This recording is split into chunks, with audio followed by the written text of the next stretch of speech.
warahmatullahi wabarakatuh. Perkenalkan, kami dari kelompok 4 beranggotakan saya Muhammad Fajar Subianto. Saya Siti Pati Balara. Saya Salma Sulianti. Hari ini kami akan mempresentasikan materi mengenai Tentang rangsang audio dalam membuat karya tari. Rangsang audio dalam membuat karya tari. Rangsang audio secara tujuan hampir serupa dengan rangsang visual, yaitu sebagai sebuah kegiatan yang ditujukan untuk mendapatkan rangsangan atau pemantik. Untuk membuat sebuah karya, hanya saja pada rangsang visual berfokus pada kemampuan indera penglihatan, maka pada rangsang audio ini berfokus pada kemampuan indera pendengaran. Yang pertama, ada rangsang audio. Rangsang audio atau rangsang musik adalah rangsang yang membuat karya berdasarkan segala sesuatu yang dapat ditangkap melalui panca indera pendengaran. Rangsang musik pada tari dapat berupa iringan dari alat musik, berupa rekaman atau lagu.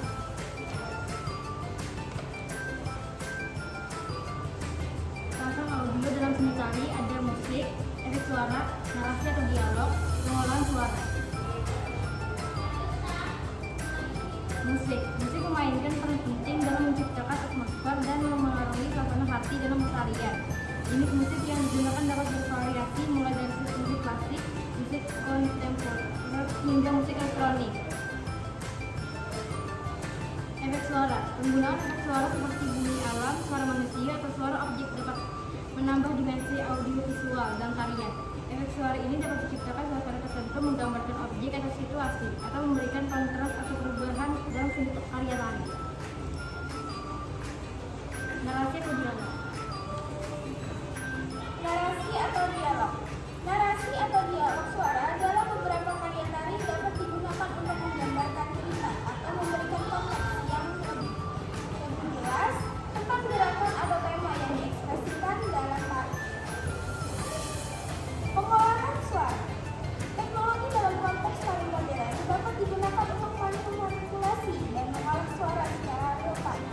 Hal ini mencakup penggunaan efek suara elektronik, pengulangan, manipulasi frekuensi, atau penciptaan suara abstrak untuk menciptakan suasana atau efek khusus dalam tarian.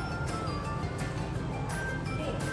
Menentukan tata rias yang tepat sebagai dasar berkreasi tari.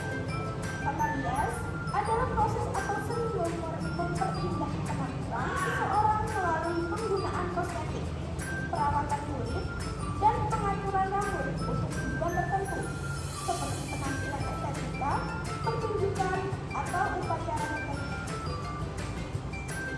Fungsi tata rias. Yang pertama, ada meningkatkan penampilan estetika dan kepercayaan diri. Yang kedua, menyampaikan pesan atau karakter dalam pertunjukan seni atau drama. Yang ketiga, menyesuaikan penampilan dengan kesempatan tertentu seperti pernikahan atau acara formal lainnya.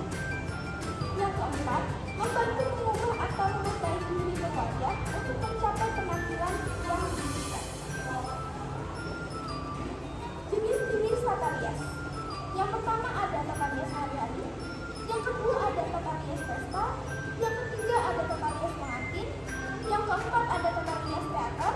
Yang kelima ada tata rias fotografi. Dan yang terakhir ada tata rias efek khusus.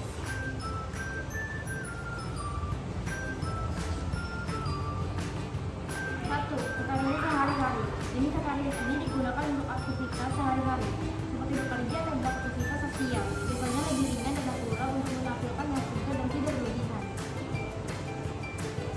Kedua, tata rias pesta. Tata rias pesta digunakan untuk acara-acara spesial, seperti pesta ulang tahun atau perayaan lainnya. Lebih berani dan berwarna dibandingkan dengan tata rias sehari-hari untuk menonjolkan penampilan di tengah kerumunan. Ketiga, tata rias pengantin.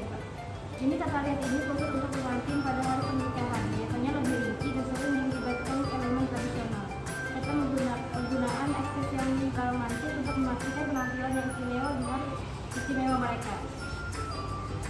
4. Tata rias teater. Tata rias ini dirancang untuk menampilkan di panggung, film atau pertunjukan lainnya. Tujuannya adalah untuk menonjolkan wajah dan sifat tubuh dalam jarak pandang penonton.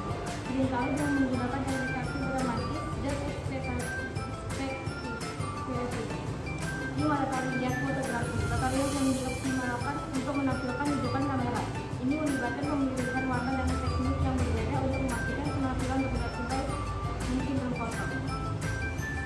tentang tata rias efek khusus. Jenis tata rias ini melibatkan penggunaan prostetik tata rias. Prostetik jenis efek khusus lainnya untuk menciptakan penampilan yang tidak biasa, seperti magnetiksi, monster, atau luka-luka palsu dalam produksi film atau teater yang membutuhkan elemen fantasi atau horor.